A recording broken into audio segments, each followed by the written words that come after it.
संजीवनी meditational yoga से मैं किरण प्रसाद। प्रातः पक्षियों की चहचहाट, कितनी अच्छी आवाज के साथ हमारी और आपकी मुलाकात हो रही है। ये पक्षियों की आवाज, मधुर आवाज कान को भी प्रिय लगती है, हृदय को भी झंकृत करती है। तो क्यों ना आप प्रातः उठकर सूर्यदेव के आगमन के पहले आप उनके आगमन के लिए तैयार रहें और योग करें, निरोग रहें।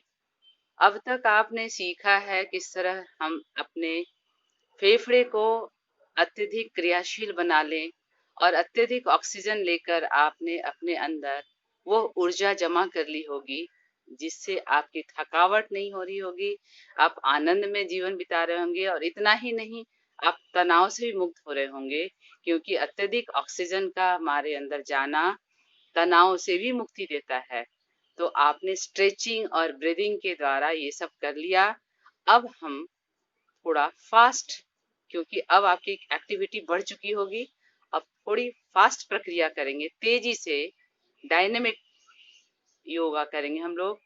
तो हम लोग शुरुआत करते हैं कि आप वार्म अप कैसे करेंगे। और अब जो मैं बताऊंगी ये भी आप ऐसा समझ लीजिए कि 3 in 1 बेनिफिट है। आपके ऑर्गन का मूवमेंट भी होगा, ब्रीदिंग भी होगा और मस्ती भी आएगी। तो चलिए हम लोग शुरुआत करते हैं।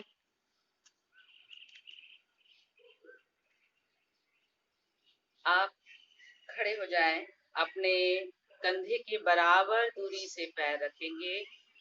एक सीध में पैर और कंधा होना चाहिए। और मैं बताई हूँ कि आपका योग आपके शरीर और मन इसके साथ चल रही है। प्रतिपल श्वास, इस श्वास के द्वारा हम करते हैं योग। तो हम जितने भी आसनों को करते हैं वहाँ श्वास की अति आवश्यकता है। अभी तक आपने धीमी लंबी गहरी श्वास ली और छोड़ी थी, लेकिन अब थोड़ा देखेंगे क्या करेंगे हम लोग। फास्ट मूवमेंट करेंगे। आप ये श्वास लेकर हाथ को पूरा सीधा और श्वास छोड़कर क्रॉस कर लेंगे। फिर श्वास लेकर फैलाएंगे हाथ को। अब ये क्रॉस चेंज कर देंगे, ये ऊपर क्रॉस। एक बार दायां हाथ नीचे, एक बार बायां हाथ ऊपर। ये आपको 30 बार करना है। ये वार्म अप है। चलिए 1 2 3, inhale exhale, inhale exhale, inhale exhale, inhale exhale. श्वास लिए, श्वास छोड़े। 1 2 1 2 1 2 1 2 1 2 1 2 1 2 1 2 1 2 1 2 1 2 1 2 1 2। रिलैक्स। आपने किया हमारे साथ। आपको इसको 30 बार करना है। मतलब ये श्वास लेकर 1 और ये छोड़कर 2, एक काउंट हुई। इस तरह आपको 30 बार करने हैं। शरीर में वार्म अप भी होगा। ये पूरा स्ट्रेच हो रहा है। यहाँ पर किसी भी तरह का प्रॉब्लम है, दर्द है, पीछे कंधे में पूरी तरह से एक खिंचाव और सिकुड़न जो ला रहे हैं, कॉन्ट्रैक्ट और रिलीज कर रहे हैं, तो इसके कारण आपके इन सारे जगह के स्टीफनेस धीरे धीरे कम होने लगेंगे। साथ ही वार्म अप हो रहा है। अब दूसरा एक्सरसाइज में ये श्वास लेकर हाथ ऊपर, श्वास छोड़कर नीचे। 1 2, इनहेल एक्सेल। ध्यान क्या रखना है, आपका केहूनी बिल्कुल सीधा ऊपर जाए। 1 2 3 4 5 6 7 8 9 10। ये 5 हुआ। 10 9 8 7 6 5 4 3 2 1। ये 10 टाइम्स हमने किया। ऐसा 30 टाइम्स करना है आपको। तो ये आप फिर से मूवमेंट दिए। यहाँ के जितने नर्व्स हैं जो ब्रेन तक हट के जा रहे हैं, ये सभी में खिंचाव, ब्लड सर्कुलेशन सब कुछ नॉर्मल होता है। और इस साथ ही जॉइंट्स फ्री होते हैं। आप बॉडी को वार्म भी कर रहे हैं। 30 टाइम्स करेंगे। अब तीसरे एक्सरसाइज के लिए ये राइट हैंड को सीधे ऊपर ले जाएंगे। ध्यान से देखें, ये पीछे की ओर चला गया। अब क्या है, ये बायां हाथ बच गया। ये लेफ्ट हैंड को कंधे पर डाल लिया और सिर को पीरा पीछे ऊपर घुमा के उंगली के टिप्स को देख रही हूं मैं। और राइट साइड इनहेल किया, इधर से आया और एक्सेल लेफ्ट साइड। फिर से समझ ले, ये हाथ को ऊपर उठाकर मैं ले गई, इनहेल करना है राइट साइड, और ये बायां हाथ दाहिने कंधे पर पूरी तरह जाएगा। सिर पीछे ऊपर, उंगली के टिप्स को देख रहा है। इधर सांस छोड़कर बाएं हाथ को उठा लिया, दाहिना हाथ बाएं कंधे पे, सिर पीछे गया और टिप्स को देख रहे हैं। ये 1 2 inhale exhale, right inhale left exhale, right inhale left exhale, right inhale left exhale, right inhale left exhale, right inhale left exhale, right inhale left Excel.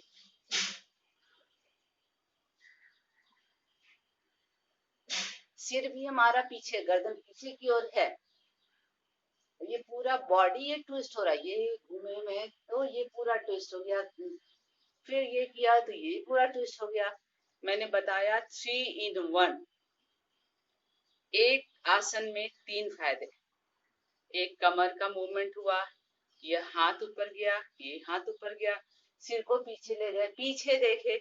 अभी फ्रोजन सोल्जर हो, सर्वाइकल पेन हो, इन सबों में आराम मिलता है। लेकिन जिनको चक्कर आ रहा हो, ये रुक जाएंगे। शुरू में आरंभ में धीरे धीरे करेंगे, या आपको किसी खास तरह से गर्दन में दर्द है, जकड़न ज्यादा है, तो नहीं करेंगे। तो ये 3 वार्म अप आपने किया। अब हम लोग चौथे वार्म अप की ओर आते हैं। ये हाथ को सीधा फैलाएंगे और 1 2 3 4 5 6 7 8 9 10 रिलैक्स। ये हो गया चौथा वार्म अप। अब एक वार्म अप और करेंगे। दोनों हाथ को मुट्ठी बना लेंगे, सामने रखेंगे, ट्विस्टर में जैसे घूमते हैं वैसे ट्विस्ट करना है बॉडी को। सभी में ट्विस्ट ही कर रहे थे, सबने में एक एक हाथों का आपने देखा किस तरह आसन किया। अब ट्विस्ट करके right exhale left, inhale right exhale left, पीछे मुड़कर देखना भी है। 1 2 3 4 5 6 7 8 9 10 रिलैक्स। ये 5 आपने वार्म अप के लिए एक्सरसाइज को किया। तो आप अपने बॉडी को ट्विस्ट कर रहे हैं, लेकिन मूवमेंट फास्ट है। क्या कर रहे हैं? राइट साइड में श्वास ले रहे हैं और लेफ्ट साइड में छोड़ रहे हैं। तो यह ध्यान रखेंगे कि राइट साइड में श्वास लेना है और लेफ्ट में छोड़ना है। जब मैं ऊपर गई तो भी यही की, और जब नीचे आई हाथ को लाई तो श्वास को छोड़ा नहीं, बल्कि बाईं ओर जाते समय राइट इनहेल लेफ्ट एक्सेल। ध्यान रखेंगे फिर से राइट इनहेल और लेफ्ट एक्सेल। अब जितने भी हमने मूवमेंट दिए उसमें राइट इनहेल और लेफ्ट एक्सेल।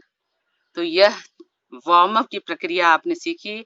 अब तक आप स्ट्रेचिंग और ब्रीदिंग के द्वारा आपने काफी शरीर में एनर्जी पाया होगा। मुझे पूरा विश्वास है कि अब आपको पहले की तरह थकान भी नहीं होती होगी कि दिन में कुछ काम कर रहे हैं। नींद भी कम आती होगी और आप समय से सोना और समय से बिना आलस के उठ रहे होंगे, क्योंकि हम लोग पिछली बार भी जान गए हैं कि दिन में विषय विकार में निशा शयन सुख पाए, हाथ हीरा आया गया दुर्लभ जन्म नशाए। तो ये दुर्लभ जन्म हमको मिला है, इसको यूं ही नाश नहीं करना है। हम शरीर से स्वस्थ रहें, मन से शांत, पवित्र और ऊर्जावान रहें, और हमारी बुद्धि और विवेक उसी मार्ग पर चले, उसी जगह चले। मैंने पहले ही बताया कि मैं मेडिटेशनल योग करती हूँ। मतलब यही है सीधा सा कि मैं आध्यात्म की ओर हूँ, और मैं उस ग्रंथ को पढ़ती हूँ जो हिमालय योगी का ग्रंथ है, और जिसमें संपूर्ण योग की बातें, चाहे वो दिनचर्या हो, चाहे व्यवहार हो, या हमें आत्मा से परमात्मा के मिलन का मार्ग ढूंढना हो, ये सारा योग उसमें विवरण दिया हुआ है, उसका वर्णन किया हुआ है, और वो भी ऐसा वैसा नहीं, अनुभवात्मक, अनुभव परक है। तो ऐसे ग्रंथ की मैं वाणी आपको प्रतिदिन सुनाया करूंगी। एक दोहा आप अवश्य अपने जीवन में उतारें। आपको लगेगा कि मैंने क्या पाया है और इतना किस्मत मेरा अच्छा है। किस मैं तो ये कहती हूँ कि किन जन्म के पुण्य का फल मिलता है जब हम योग में आते हैं, और कई उससे भी अधिक फल मिलता है जब आध्यात्म में आते हैं। तो ऐसे योग और आध्यात्म के शरण में प्रत्येक इंसान को चलना चाहिए, जहाँ मानव धर्म ही है और कोई धर्म नहीं है। उसी की जीवन और दिनचर्या है और कोई दिनचर्या नहीं है। तो मैं आपको हृदय से नमन, अभिनंदन और वंदन करती हूँ। आप हमारे चैनल को सब्सक्राइब जरूर कर लेंगे। यदि सब्सक्राइब नहीं किया है तो आगे का कैसे पता चलेगा। तो प्लीज सब्सक्राइब कर लेंगे और इसे लाइक और शेयर करना नहीं भूलेंगे। आप सबों का धन्यवाद। फिर से नमन, वंदन। फिर मिलते हैं।